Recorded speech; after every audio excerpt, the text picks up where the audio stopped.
এই ছবিটি দেখুন। চেলসির ড্রেসিং রুমের নিস্তব্ধ কোনায় বসে আছেন একজন আর্জেন্টাইন কিংবদন্তি। গায়ে ক্লাবের নীল জার্সি, গলায় প্রিমিয়ার লিগের বিজয়ী মেডেল। চারপাশে পড়ে আছে পানির খালি বোতল, ভেজা মাটিতে গড়িয়ে থাকা মোজা আর খোলা বুট জোড়া।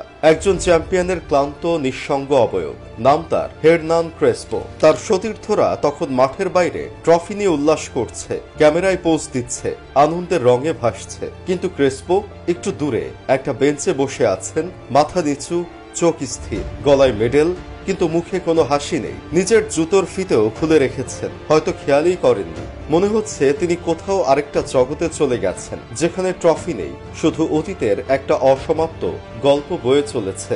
হয়তো ফিরে গেছেন 1 বছর আগের সেই রাতে।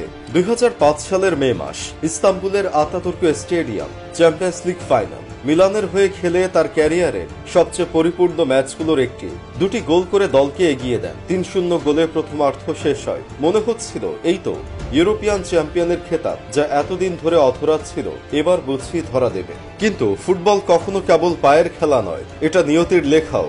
লিভারপুল দ্বিতীয়ার্ধে ঘুরে দাঁড়ালো, মাত্র 6 মিনিটে 3টি গোল করে ম্যাচে সমতা আনলো। তারপর টাই ব্রেকার, তারপর হেরে গেলেন। ক্রেসপোর হাত ফাঁকা রইল, মাথা নিচু করে স্টেডিয়াম ছেড়ে বেরিয়ে যেতে হয়েছিল তাকে। জয়ের এত কাছ থেকে শূন্য হাতে ফেরা এক অপূরণীয় ক্ষত নিয়ে। সেই রাতের দাগ হৃদয়ে এতটা গাঢ় হয়েছিল যে তিনি নাকি ফুটবলই ছেড়ে দেওয়ার কথা ভেবেছিলেন।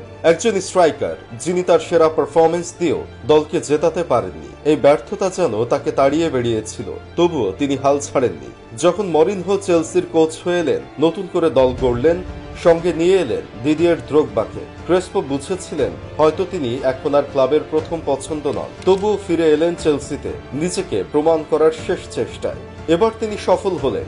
2005-06 মৌসুমে চেলসি যখন প্রিমিয়ার লিগ জয় করল, ক্রেসপোর হাতে উঠল ইউরোপের প্রথম বড় লিগ শিরোপা। সেই জয় ছিল প্রতীক্ষার, সহ্য শক্তির, হার না মানার এক প্রতীক। তবু সেই জয় পুরোপুরি আনন্দে ভরিয়ে দিতে পারেনি তাকে, কারণ কিছু ক্ষত সারলেও কিছু ক্ষত শুধু স্মৃতি হয়ে থেকে যায়। ইস্তাম্বুলের রাত সেই রকমই ছিল, জীবনের বুকে জ্বলন্ত কালি দিয়ে লেখা এক অদৃশ্য হার। তাই হয়তো যখন সবাই ট্রফি নিয়ে পোজ দিচ্ছে, তখন ক্রেসপো একা বসে আছেন এই ছবিতে, মেডেল হাতে নিয়ে চুপচাপ তাকিয়ে আছেন, যেন সেটার ওজন শুধু ধাতব নয়, বরং হৃদয়ে সবটুকু অনুভব দিয়ে গড়া।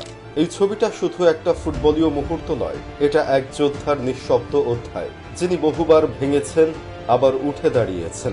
একজন স্ট্রাইকার যার গোলের চেয়েও বেশি আলো ছড়িয়েছে তার নীরবতা। এই ছবিটি বলে, সব ট্রফির পেছনে লুকিয়ে থাকে একটা না পাওয়ার গল্প। সব বিজয় উল্লাসে প্রকাশ পায় না, কিছু বিজয় হয়তো একেবারে চুপচাপ থেকে যায় মনেই। আমরা হয়তো কখনোই জানতে পারবো না ঠিক কি ভাবছিলেন তিনি সেই মুহূর্তে, কিন্তু জানি এই ছবিটা আমাদের মনে করিয়ে দেয়, ফুটবল মানে শুধু গোল বা ট্রফি নয়, ফুটবল মানে এক একটা মানুষের ভেতরের জার্নি। আপনি আমাদের দেখিয়েছেন নীরবতাও কখনো কখনো শক্তিশালী ভাষা হয়ে ওঠে। আপনার মতো ফুটবলাররা আমাদের শেখায় ফুটবল শুধু খেলা নয়, এ এক জীবনের ভাষা।